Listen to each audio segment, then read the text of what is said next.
Chers amis, bonjour. J'avais l'intention de faire en direct et il y a un problème technique que j'ai pas vu. Enfin bref, j'ai pas réussi.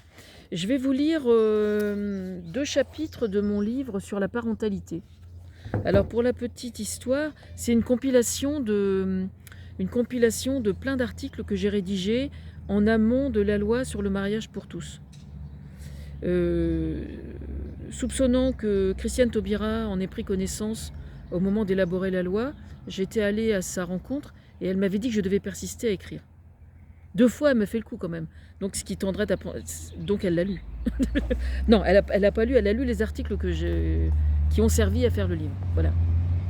Attendez, il y a un camion qui passe, un camion tracteur qui passe. La belle saison revient.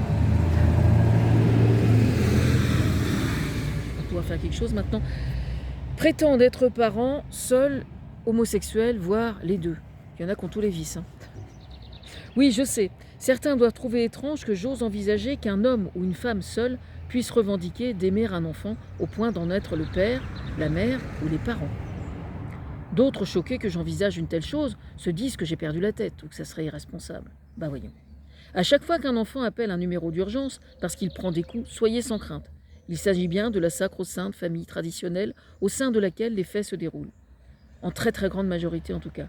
Il est désormais acquis que dans les cas de violences sexuelles dont sont victimes des mineurs, 80% se produisent soit au sein des familles, soit dans l'entourage proche. Certains me diront que j'ai une vision de la famille peu conventionnelle, ce qui est tout à fait vrai, voire assez élastique, ce qui est tout aussi exact. Tout aussi exact, pardon. J'observe beaucoup et je vois beaucoup d'adultes qui souffrent de ne pas avoir d'enfants. Et je ne parle pas là de ceux qui sont séparés ou divorcés et qui sont en rupture sur ce sujet, mais bien de gens qui n'en ont jamais eu et qui vivent ce manque de façon d'autant plus pesante que les années s'accumulent.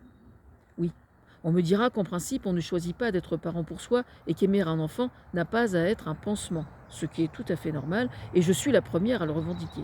C'est simplement oublier qu'aimer un enfant, qu'il soit un jour sorti de son ventre ou pas, de façon inconsciente et intime, procure un bien-être qui est infiniment plus subtil et nuancé qu'on ne le soupçonne, et qu'aimer un enfant, au même titre qu'aimer qui que ce soit, procure le sentiment de se sentir utile aussi. En somme, je compte pour quelqu'un. Et je compte énormément pour quelqu'un. C'est plus humblement se sentir utile, de façon plus rapprochée, auprès d'un enfant, ou auprès de quelqu'un d'autre. Ce qui m'a convaincu d'une telle chose, c'est d'en avoir parlé un jour avec une amie, comme moi, ancienne malade psychiatrique. On tisse des liens entre patients, à l'HP ou ailleurs d'ailleurs. Elle avait été aide à domicile auprès de personnes âgées pendant des années. Elle vivait seule, elle avait 2 sœurs, mais aucune n'avait d'enfant, donc elle avait aucun neveu ou nièce.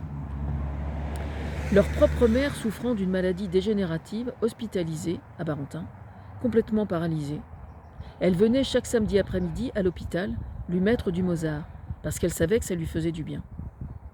Voir ces personnes âgées dont elle s'occupait mourir les unes après les autres, combiné au fait que sa propre mère terminait sa vie ainsi, elle finit par une sévère dépression. Et elle m'avait fait cette réflexion. Si seulement j'avais eu un enfant, alors peut-être que je n'aurais pas déprimé. Puis avait précisé. Enfin, tu vois, même un filleul ou une filleule, tu vois, déjà, ça m'aiderait énormément, quoi. Et c'était cohérent.